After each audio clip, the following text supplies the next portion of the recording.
Hello, वर्षा रेसिपीजमध्ये तुमचं मनापासून स्वागत करते फ्रेंड्स. तर आता उन्हाळ्याचे दिवस आहेत. उन्हाळ्याच्या दिवसांमध्ये आपण कलिंगड आणतो आणि खाल्ल्यानंतर बघा हे कलिंगडाचे मागची साल आपण टाकून देतो. तर हा भाग टाकून न देता त्याच्यापासून आज मी तुम्हाला एवढी भन्नाट रेसिपी दाखवणार आहे. सो व्हिडिओ हा स्किप न करता पूर्ण बघा. चॅनलवर जर नवीन असाल तर लाईक करा, सबस्क्राईब करा आणि बाजूचं बेल आयकॉन ऑलवर सेट करा, म्हणजे माझ्या तुम्हाला अशा छान छान रेसिपींचं नोटिफिकेशन येईल. आता हे बघा, कलिंगड खाल्ल्यानंतर हे जो मागचा भाग आहे याची साल आपल्याला काढून घ्यायची आहे.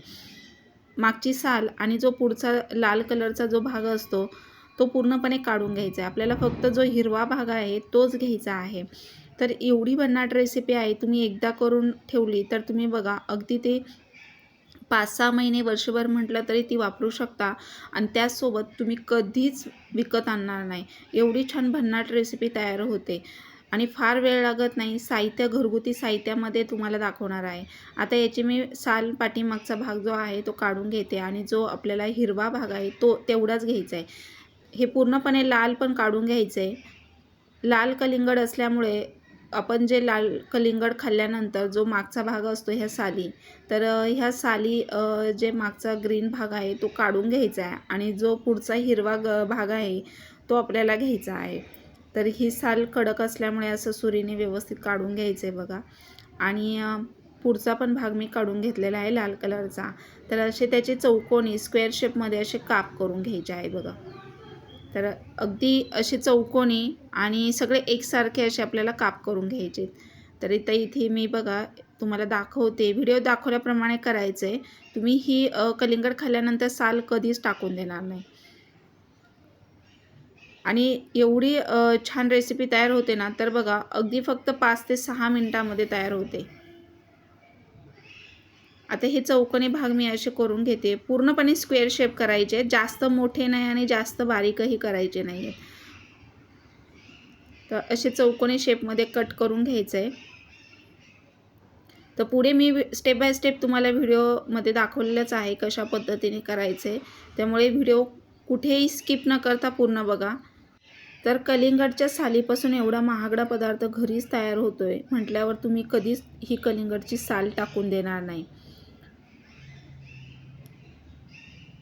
तर बघा अगदी घरच्या साहित्यामध्ये मी तुम्हाला दाखवते आहे. आता याचे मी चौकोनी असे शेपमध्ये कट करून घेतलेले आहे बघा. हे आणि फार साहित्य लागत नाही, घरगुती साहित्यामध्येच अगदी 2-3 साहित्यामध्येच मी तुम्हाला दाखवते आहे. त्यामुळे व्हिडिओ हा कंटिन्यू करा.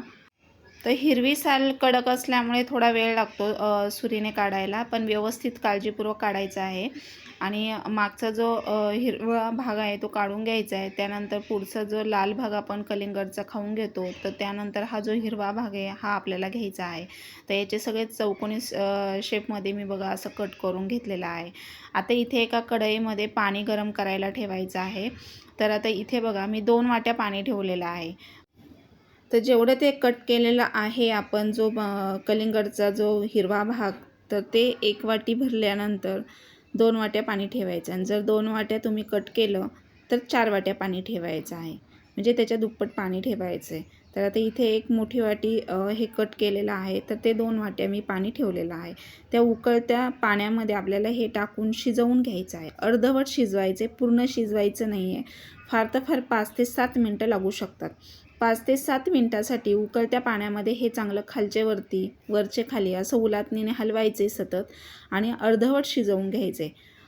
पूर्ण शिजवून घ्यायचं नाही. स्टेप बाय स्टेप मी तुम्हाला सांगितलेलं आहे, त्यामुळे व्हिडिओ कंटिन्यू बघा म्हणजे तुमच्या लक्षात येईल.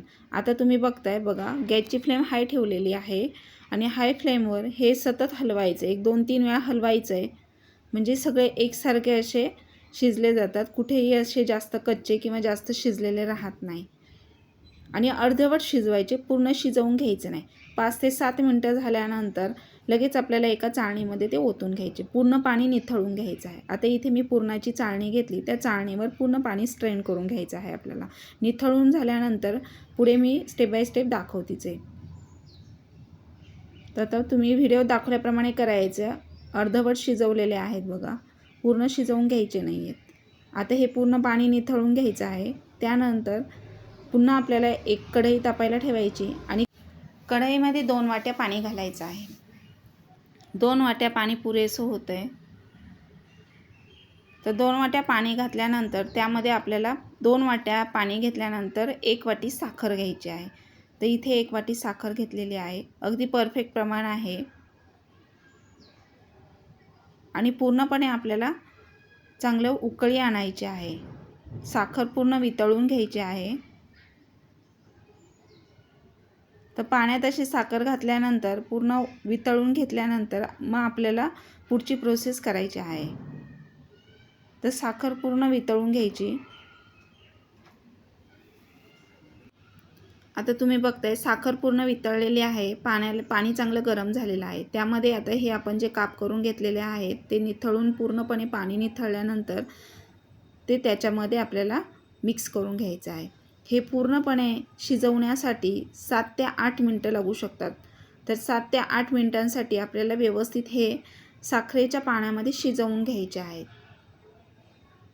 तर पूर्णपणे शिजवायचं नाही आहे. 8 मिनटासाठी तुम्ही शिजवायचं आहे. 8 किंवा 10 मिनटामध्ये तुम्ही गॅस ऑफ करायचा आहे. म्हणजे हे व्यवस्थित असे शिजले जातात. आणि जे साखरेचे गोडवा आहे तो पूर्णपणे त्यामध्ये उतरला जातो. तर हे शिजवून घेतल्यानंतर पुढे मी तुम्हाला दाखवतेच आहे. तर 7 ते 8 मिनटासाठी आपल्याला इथे शिजवून घ्यायचं आहे. आणि अधूनमधून असं सतत हलवायचं आहे.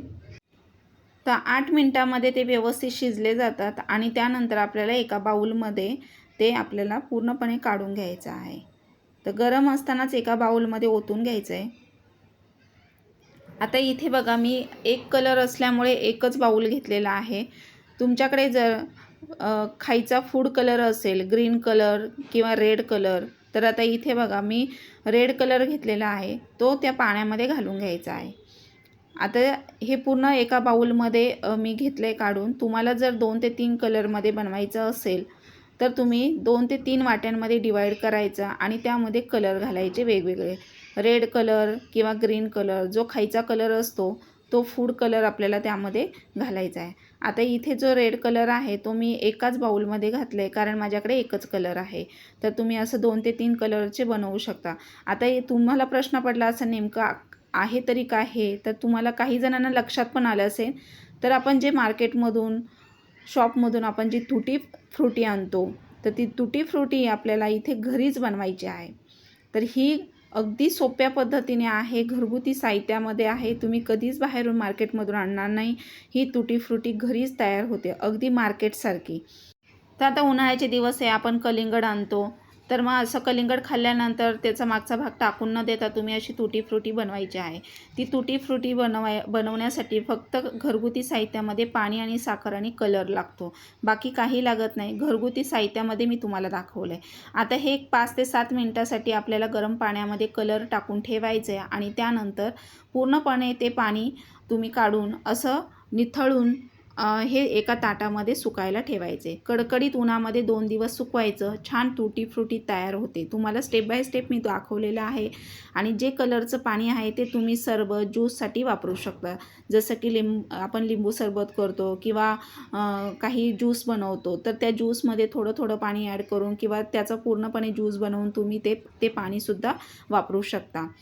तर आता इथे बघा मी ही तुटी फ्रुटीचं बनवण्यासाठी पूर्णपणे निथळून घेतले ते बाउलमधून काढून आणि एका ताटामध्ये कडकडीत उन्हामध्ये 2 दिवस सुकवायचं आहे. 2 दिवस सुकवल्याने ते छान असं सुकले जातात आणि एका हवाबंद डब्यामध्ये भरून ठेवायचे. फ्रीजमध्ये ठेवलं तरी चालेल, बाहेर ठेवलं तरी चालेल. तुम्ही असं केक, आईस्क्रीम आपण बनवतो त्यावेळेला तुम्ही असं त्यावर गार्निशिंग म्हणून वापरू शकता.